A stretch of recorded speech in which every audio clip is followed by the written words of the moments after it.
দেশে 450-র বেশি থানার পুলিশ ফাঁড়িতে হামলা হয়েছে, চালানো হয়েছে ভাঙচুর, দেয়া হয় আগুন। ঠিক কতজন পুলিশ সদস্য এতে মারা গেছে তার তথ্য দিতে পারেনি পুলিশ সদর দপ্তর। এদিকে নিরাপত্তা ঝুঁকির কারণ দেখিয়ে কর্মবিরতির ডাক দিয়েছেন পুলিশ সদস্যরা, আর তাদের দাবির যৌক্তিক সমাধানের আশ্বাস দিয়েছেন পুলিশ প্রধান। শেখ হাসিনা সরকারের পতনের পর দেশজুড়ে যখন উল্লাসে মাতেন ছাত্র জনতা, তখন রাজধানী সহ দেশের বিভিন্ন থানায় ঘটে হামলা, লুটপাটের ঘটনা। পুড়িয়ে দেয়া হয় পুলিশ স্টেশন ও ফাঁড়ি। রাজধানীর খিলক্ষেত থানায় সোমবার বিকেলের দিকে কিছু লোক আগুন ধরিয়ে দেয়। এ সময় ভেতরে আটকা পড়ে অনেক পুলিশ সদস্য। হামলা হয়েছে তেজগাঁ শিল্পাঞ্চল থানা, আদাবর, খিলগাঁও, মোহাম্মদপুর, বাড্ডা, উত্তরা সহ রাজধানীর বেশিরভাগ থানায়। এ সময় আগুন দেয়া হয় মালামালে, লুট করা হয় অস্ত্র। একই অবস্থা দেশের বিভিন্ন জেলায়। চট্টগ্রাম সহ বিভিন্ন জেলার থানায় আগুন ধরিয়ে দেয় দুর্বৃত্তরা।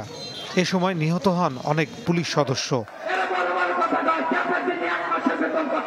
ঘটনার পর দিন কর্মবিরতির ডাক দিয়েছে পুলিশ সদস্যরা।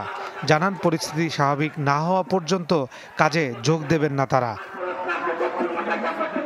এদিকে পুলিশ সার্ভিস অ্যাসোসিয়েশন জানায়, দেশে 450-র বেশি থানায় হামলা হয়েছে। এ অবস্থায় দেশবাসীকে পুলিশের পাশে থাকার আহ্বান তাদের।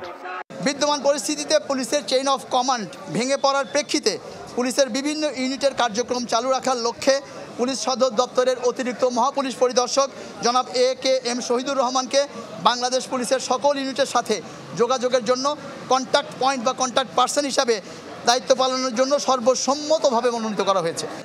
এদিকে নিহতদের আত্মার মাগফিরাত কামনা করে পুলিশ সদস্যদের যৌক্তিক দাবি সমাধান করা হবে বলে আশ্বাস দিয়েছেন আইজিপি।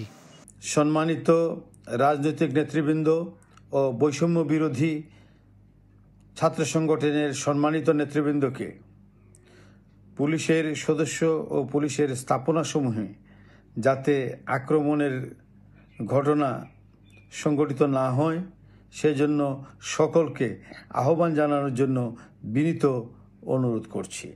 পুলিশ প্রধান অনুরোধ জানান রাষ্ট্রীয় সম্পদ ধ্বংস না করার।